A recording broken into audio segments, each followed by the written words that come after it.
पर मिल रही हजारीबाग से, जहां दोहरे हत्याकांड का खुलासा हुआ।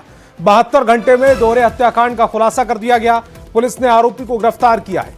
नाबालिग के साथ संबंध बनाना चाहता था, विरोध करने पर नाबालिग की हत्या की गई। सीसीटीवी फुटेज के आधार पर आरोपी पकड़ाया है।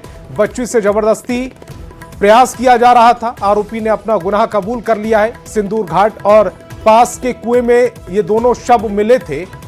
सुशांत मेरे सहयोगी ज्यादा जानकारी के साथ फोन लाइन पर जुड़ रहे हैं। सुशांत, जब यह खबर हमने ब्रेक की थी तो सबसे पहले इसी बात की आशंका थी कि क्या बच्ची के साथ कोई अनहोनी हुई है हत्या से पहले, और उस बात का अब खुलासा हो रहा है। जी बिल्कुल, सबसे पहले जो हम लोगों ने इस खबर को दिखाया था, इस बात अनहोनी की जो है हम लोगों ने खबर दिखाया था, वो बात जो है पुष्टि हुई है। हजारीबाग के एसपी अमन कुमार ने इस बात को पुष्टि किया है कि जिस तरीके से अपराध कर्मी ने बताया है कि वो जो है नाबालिग के साथ दुष्कर्म करना चाह रहा था और उसके विरोध के बाद जो है उस नाबालिग को मौत की सजा मिली है। उसके साथ जो एक छोटे नाबालिग जो बच्चा था उसको भी जो है मौत का घाट उतार दिया गया। पूरे मामले का खुलासा जो है महज कुछ ही समय में हजारीबाग के एसपी ने कर दिया और फिलहाल जो है उसे न्यायिक हिरासत में भेजने की प्रक्रिया चल रही है। जी, इस पर अब परिजन क्या कुछ कह रहे हैं और आसपास के लोग जो इस पूरे विवाद के बाद, इस पूरे घटनाक्रम के बाद नाराज थे, उनका क्या रिएक्शन है? लगातार लोगों का विरोध देखने को मिल रहा था। लोगों की सिर्फ एक ही मांग थी कि अपराधी को जो है पुलिस जल्द से जल्द गिरफ्तार करे, उसे कड़ी से कड़ी सजा दी जाए। लेकिन जो है पहली मांग अगर देखा जाए तो लोगों का, परिजनों का मांग पूरा हो गया कि अपराधी जो है वो पुलिस के गिरफ्त में है। उसके बाद जो है न्याय प्रक्रिया के बाद जो है अब सजा की प्रक्रिया देखने को मिलेगी। जी सुशांत, इस जो बच्ची है उसके जो पिता थे उनका हमने रिएक्शन अपनी टेलीविजन स्क्रीन पर दिखाया था और वो ये कह रहे थे कि शव से इतनी बदबू आ रही है कि वो अपने बच्चों को ठीक से देख नहीं पाए। दूर से खड़े होकर उन्होंने अपने बच्चों के शवों को देखा है। पुलिस की भी इसमें लापरवाही नजर आती है। शुरुआत में पुलिस अगर इस पूरे मामले को अगर ठीक से जांच पड़ताल करती तो इतना जो शव थे, बॉडी थी, उनको रिकवर करने का, उनको बरामद करने में इतना समय ना लगता। बिल्कुल कहा जा सकता है कि परिजन जिस तरीके से बता रहे हैं कि कई थाना को उन्होंने चक्कर काटा, चक्कर काटने के बाद जो है उसके बाद प्राथमिकी दर्ज की गई, सनहा दर्ज किया गया। ऐसे में पुलिस का दावा है कि उन्होंने जो है प्राथमिकी दर्ज करते हुए जो छानबीन शुरू कर दी थी, लेकिन इतने समय बीत जाने के बाद जो जब शव मिला तो लोगों में एक उबाल देखने को मिला है। जी सुशांत, इस तमाम जानकारी के लिए आपका बहुत बहुत बहुत शुक्रिया।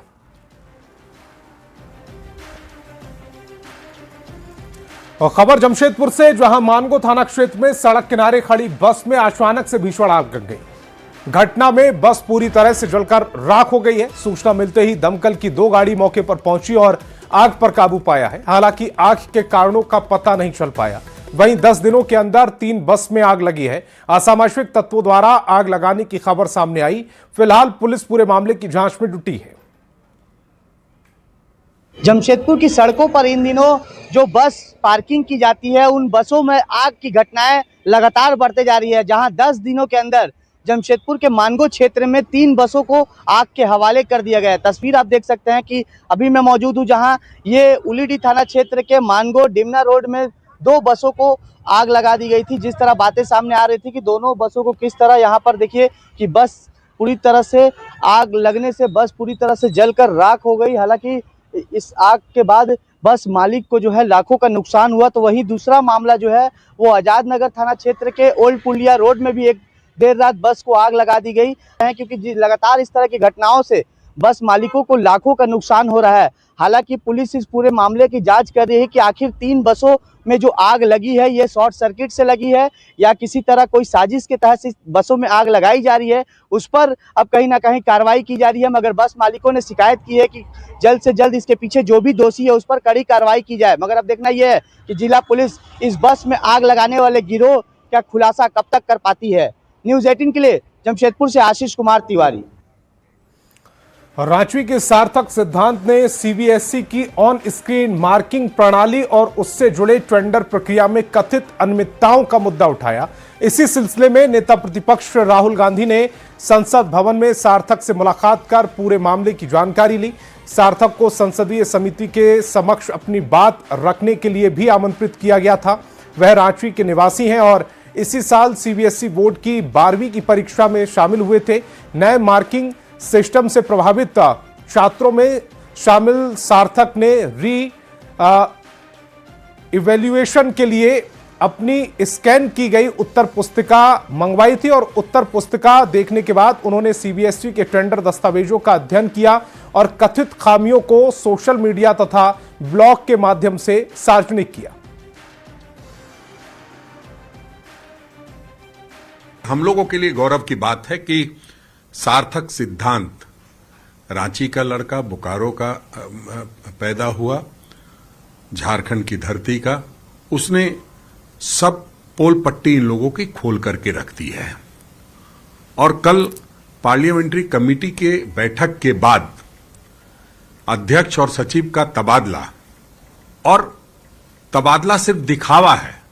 अगर उन्होंने गलती की है तो उनको बर्खास्त किया जाना चाहिए था, उनको सस्पेंड किया जाना चाहिए था। उनको तो सम्मानित किया जा रहा है, दूसरे जगह पे ले जाकर के उनको एडिशनल सेक्रेटरी का रैंक दिया गया।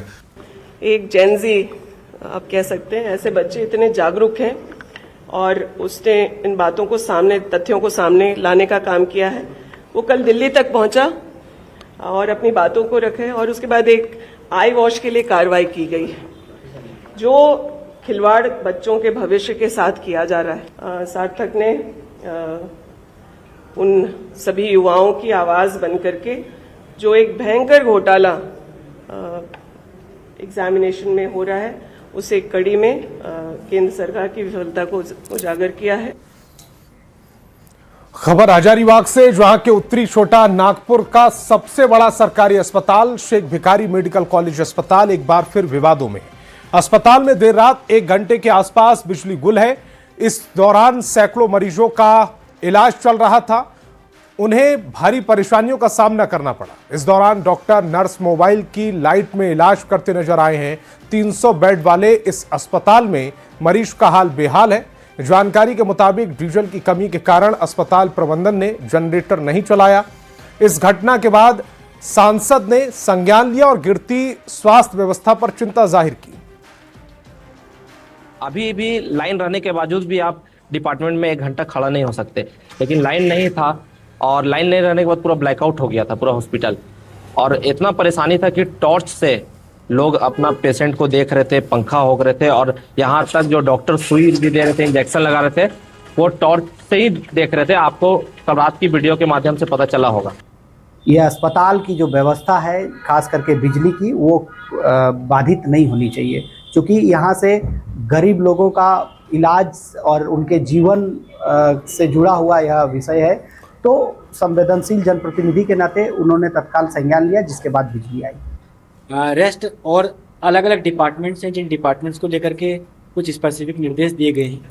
अभी सभी एचओडीज के साथ भी मीटिंग है, जिसमें एचओडीज के साथ बात करके और जो बेसिक चीज़ें हैं उसको इंश्योर करते हैं। और इसके बाद कई सवाल खड़े हो रहे हैं। मरीजों की जान से खिलवाड़ आखिरकार क्यों हो रहा है? अस्पताल में क्यों डीजल नहीं था? क्या मरीजों की जान की कोई कीमत नहीं है? अंधेरे में उनका इलाज किया जा रहा है। हादसा होता तो आखिरकार जिम्मेदार कौन होता?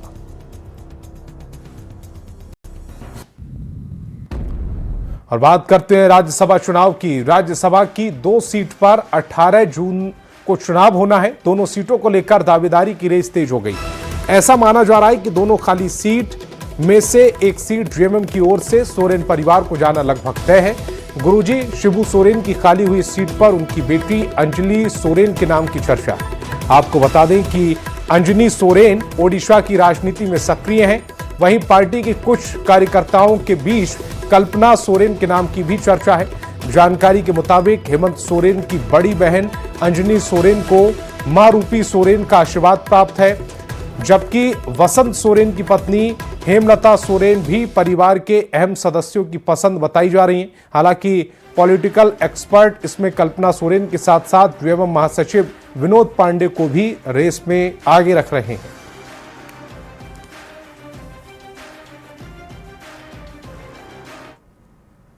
नाम किसी का भी चले, वो सीट हमारे ऋषम गुरु देवतुल्य नेता शिबू सोरेन के निधन के बाद रिक्त हुई है।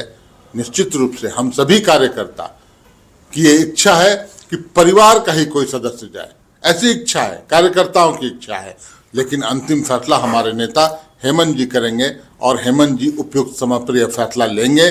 नाम किसी का भी चले, नामांकन की आखिरी तारीख तक इस तरह की अटकलबाजियां होती हैं, परंतु हमें पूरा विश्वास है कोई भी परिवार का व्यक्ति अगर आएगा तो प्रसन्नता होगी। चुनाव में अपने परिवार से ही देना है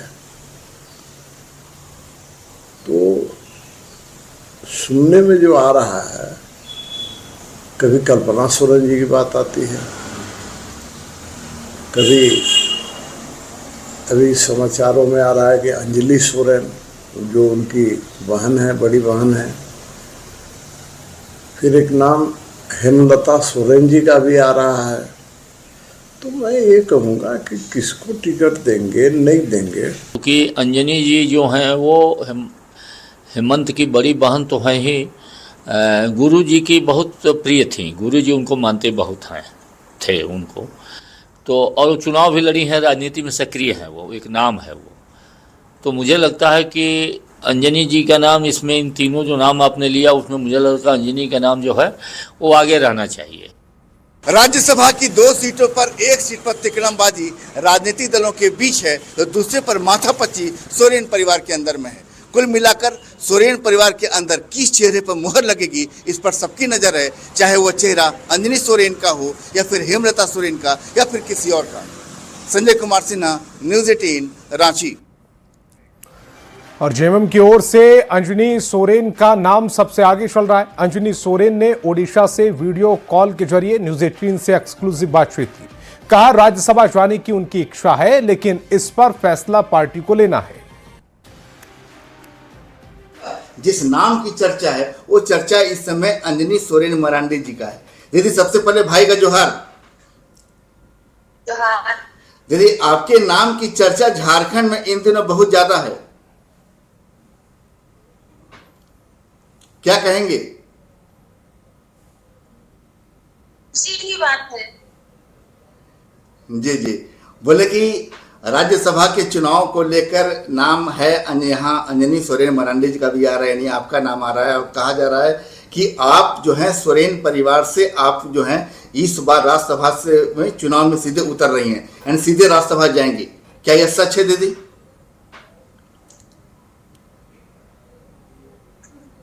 ये तो पार्टी अध्यक्ष हमारे डिसाइड करेंगे। आपके जाने की इच्छा है? कार्यकर्ता है, उन लोगों ने हमारे अध्यक्ष के पास नामांकन दिया है कि हमको उड़ीसा प्रदेश अध्यक्ष को राज्यसभा भेजिए ताकि उड़ीसा में हम लोगों का जो राजनीति है वो थोड़ा मजबूत हो।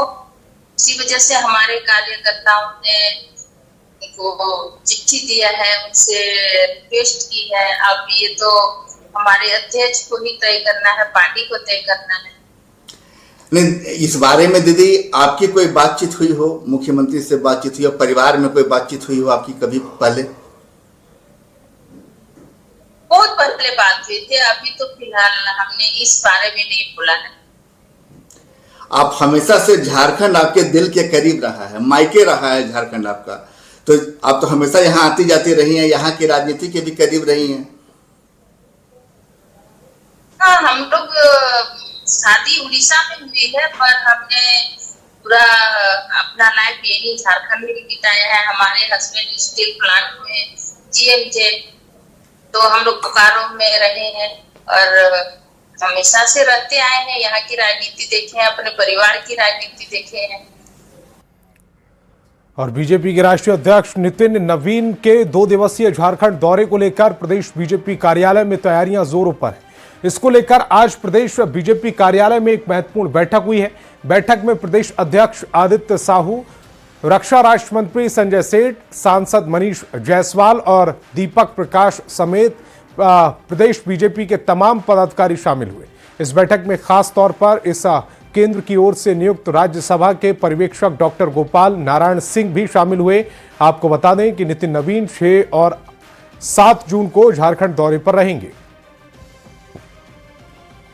माननीय राष्ट्रीय अध्यक्ष जी का 2 दिवसीय दौरे का कार्यक्रम और उसी के व्यवस्था के दृष्टि से सभी लोग बैठे थे। एक स्तर में रांची जिले के 3 जिलाध्यक्ष, रामगढ़ के जिलाध्यक्ष और वहाँ के सभी सांसद और विधायक एक स्तर में यहाँ बैठे थे और दूसरा स्तर केवल पदाधिकारियों का था। इन सभी लोगों के साथ जो चर्चाएं हुई वो 6 तारीख को माननीय राष्ट्रीय अध्यक्ष जी आ रहे हैं और 11 बजे हवाई अड्डा पर एक बड़ा स्वागत का कार्यक्रम उनका वहाँ रखा गया है। रांची में झारखंड प्रदेश कांग्रेस के 1 दिवसीय प्रशिक्षण शिविर आयोजन किया गया। कार्यक्रम का मुख्य उद्देश्य प्रवक्ताओं और मीडिया पैनलिस्ट को मीडिया प्रबंधन और संवाद के गुर सिखाना रहा। इस दौरान प्रवक्ताओं को पार्टी के इतिहास और योगदान के बारे में बताया गया। साथ ही पार्टी की विचारधारा, नीतियों, आगामी चुनावों और राजनीतिक चुनौतियों पर भी चर्चा की गई। प्रशिक्षणार्थियों को हम लोग किस प्रकार से समाचार पत्रों में और चैनलों में कैसे बयान दिया जाएगा, समाचार कैसे बनता है, समाचार निर्माण की क्या प्रक्रिया है, उसके क्या प्रमुख तत्व हैं, पत्रकार और मीडिया संस्थानों की क्या भूमिका है, समाचार तैयार करते समय किन बातों पर ध्यान देने की आवश्यकता है, प्रेस विज्ञप्ति, प्रेस नोट और आधिकारिक बयान जारी करने की क्या विधि है की जानकारी हमारे आज के उपस्थित मीडिया के जो प्रवक्ता हैं, पैनलिस्ट हैं और रिसर्च लोग हैं, तमाम लोगों को ये दी जा रही है। सारे साथियों को पता है कि कांग्रेस पार्टी ने अपनी स्थापना से लेकर के आज तक जितने काम किए कांग्रेस पार्टी को उस पर गर्व है। और भारतीय जनता पार्टी ने आजादी के आंदोलन में उनका जनसंघ था या रामराज परिषद थी या हिंदू महासभा थी या संघ था, उन्होंने जितने काम किए वो राष्ट्रीय शर्म का विषय है। तो हमारा कार्यकर्ता गर्व की अनुभूति लेकर के जाए। खबर रांची से, जहां गेतल सूद डैम में झारखंड राज्य का पहला फ्लोटिंग सोलर प्लांट का काम अब अपने अंतिम चरण में है। कुछ दिनों के अंदर ही प्रोजेक्ट से 1 लाख घरों में रोशनी होगी। यहां से 100 मेगावाट बिजली की आपूर्ति होनी है। पहले चरण में 50 मेगावाट की बिजली की आपूर्ति होगी और फिर दूसरे चरण में 50 मेगावाट की। ग्रीन एनर्जी देश और प्रदेश की जरूरत बन रही है। इसी दिशा में केंद्र सरकार ने ये बड़ी सौगात राज्य को मिलने वाली है।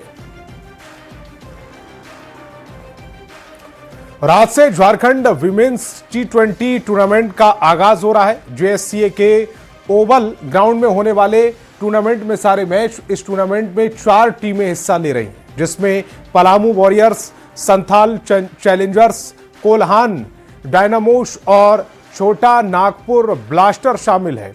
हर दिन 2 मैच खेले जाएंगे। टूर्नामेंट का पहला मुकाबला सुबह 9 बजे से शुरू होगा, जो कि डायनामोस और छोटा नागपुर ब्लास्टर्स के बीच खेला जाएगा। इसका फाइनल मुकाबला 7 जून को होना है।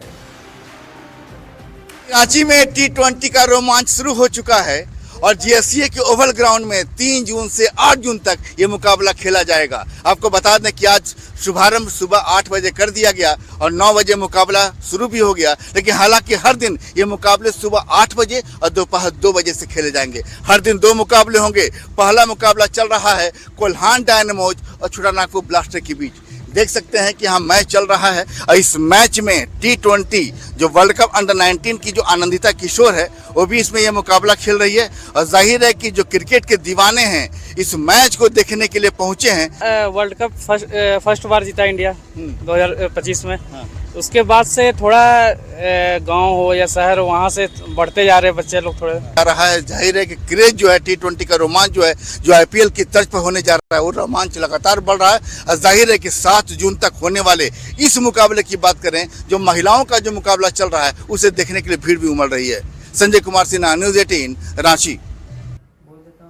और हजारीबाग के केरेड्वारी प्रखंड क्षेत्र में हुई बेमौसम बारिश ने जनजीवन को प्रभावित कर दिया है। लगातार हुई बारिश के चलते लोहारा से गोपदा जाने वाली सड़क पर बनी पुलिया तेज बहाव में बह गई, जिसके चलते कई गांवों का संपर्क टूट गया। ग्रामीण स्कूली बच्चों, किसानों की मुश्किलें बढ़ गईं। ग्रामीणों ने जिला प्रशासन से पुलिया निर्माण कराने की भी मांग की है। और जामताड़ा में न्यूज 18 की खबर का एक बार फिर बड़ा असर हुआ है। नारायणपुर के बेड़वा टोला में पेयजल संकट की खबर को न्यूज 18 ने प्रमुखता से दिखाया था, जिसके बाद डीसी तुरंत हरकत में आए। डीसी के निर्देश पर पेयजल एवं स्वच्छता विभाग के स्वच्छता विभाग ने गांव में नए चापाकल के लिए बोरिंग का काम शुरू कर दिया। आपको बता दें कि दोनों चापाकल धंसने की वजह से भीषण गर्मी में डोभा का दूषित पानी पीने को मजबूर थे, जिन्हें अब जल्द ही स्वच्छ पानी मिलेगा।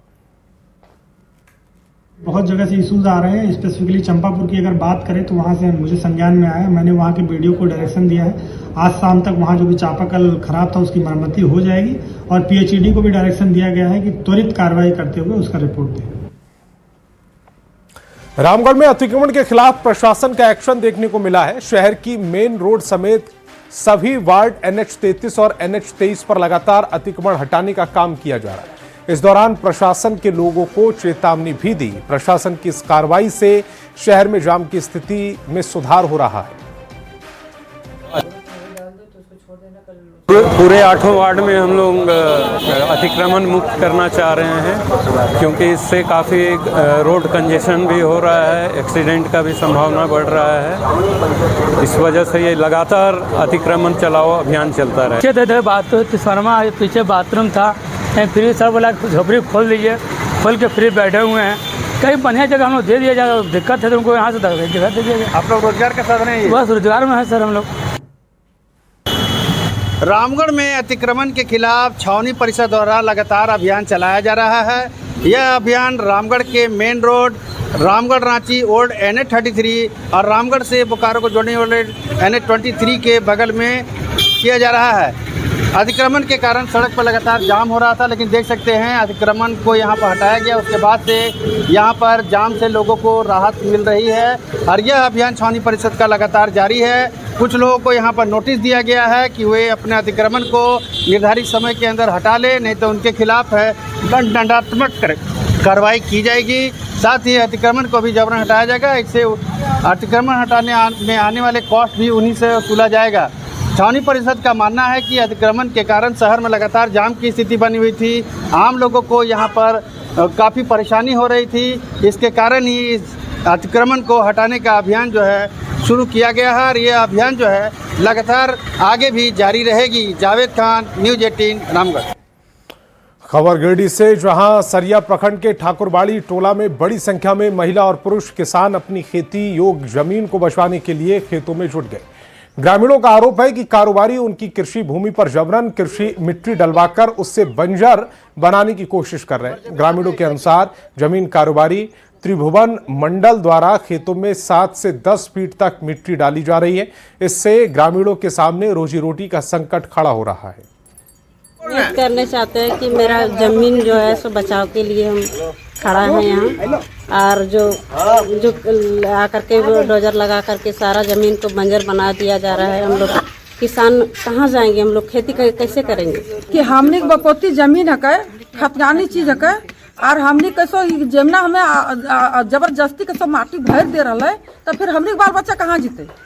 एक साथ हमने तो लड़ा ना पार भाई, दबंग व्यक्ति है, ये पार्टी पॉलिसी वाला आदमी का हमने बाल बच्चा कहाँ जीते? हमने बाल बच्चा तो रोड पर भीख मांगते कटोरी लेके ने।